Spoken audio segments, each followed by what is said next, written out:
bienvenue à toi. Tu aimes les histoires flippantes, les creepypastas, un petit peu l'horreur? Viens, installe-toi avec moi auprès du feu. Par contre, prends un plaid, peut-être un cookie aussi, et viens découvrir une nouvelle histoire maléfique.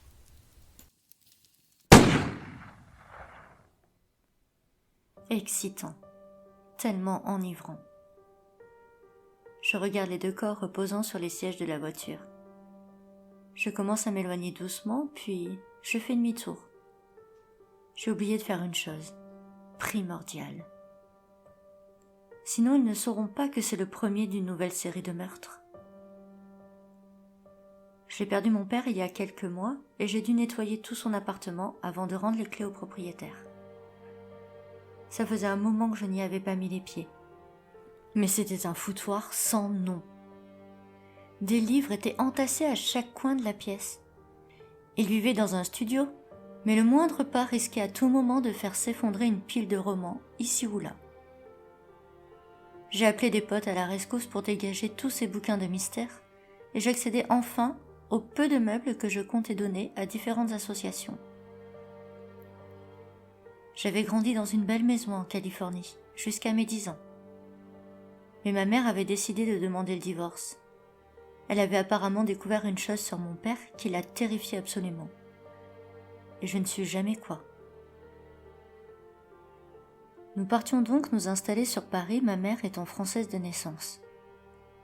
Mon père, malgré les supplications de maman, décida à son tour de quitter sa Californie natale pour ce studio misérable. Plus proche de nous, plus proche de moi. C'était durant l'année 1978. Et c'est comme ça que presque 40 ans plus tard, je nettoie et récure tout ce taudis. En soulevant le bureau avec le propriétaire, j'ai découvert une cache au niveau d'une latte du plancher. Je pris les 4 cahiers volumineux qu'il y avait à l'intérieur.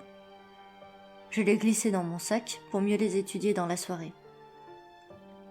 J'avais encore à faire dans cet appartement, mais je décidai à 20 heures passées qu'il était temps de quitter ce lieu. Plus tard ce soir-là, j'ouvris le premier cahier. Je tombai sur 2 feuilles où il y avait des grilles dessinées. Sur la première feuille, chaque case contenait une lettre unique, soit majuscule, soit minuscule. Sur la seconde feuille, le même nombre de cases, et chaque case contenait des signes étranges. Des cercles, des croix, des carrés à moitié noircis. Aussi bordélique que son appartement, quoi. Mais ça ne m'étonnait guère. Il avait toujours eu cet esprit confus au point qu'il se prenait pour un génie. Le reste du cahier contenait des pages et des pages noircies de ces symboles. Le second cahier contenait des noms que je ne connaissais pas. Ils étaient suivis de chiffres, de dates, du nom d'un lieu. D'anciens amis de mon père, certainement. D. Faraday, 20-12-68, Bénicia. C. Shepard, 27-09-69,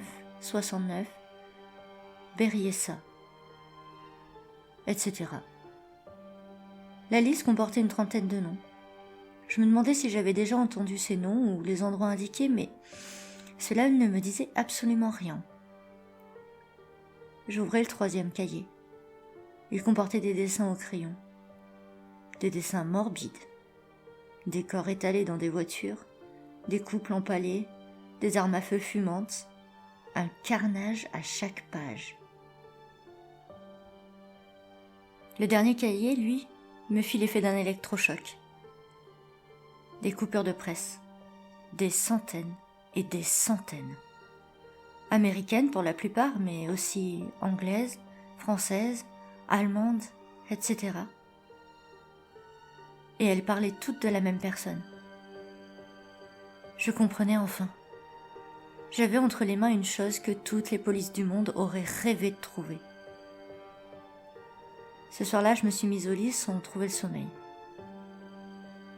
J'avais du mal à apaiser mes pensées, mais ça me paraissait être une évidence. Tous ces livres. Ils parlaient aussi de cette enquête, de ce tueur sans nom, jamais arrêté. Ils parlaient de lui, et cela lui permettait de revivre ses meurtres à l'infini. Je me suis donc levée le lendemain avec cette idée saugrenue. Je vais refaire vivre la grandeur de mon père. J'avais le code, son mode opératoire, sa signature. J'attendais le soir même auprès du bois de Boulogne. Je voyais des couples se former au loin, à l'abri des regards. Je choisissais une voiture à l'écart de tout, j'ouvrais la portière et tirais 2 fois. Excitant et tellement enivrant. Je m'éloignais et revenais sur mes pas.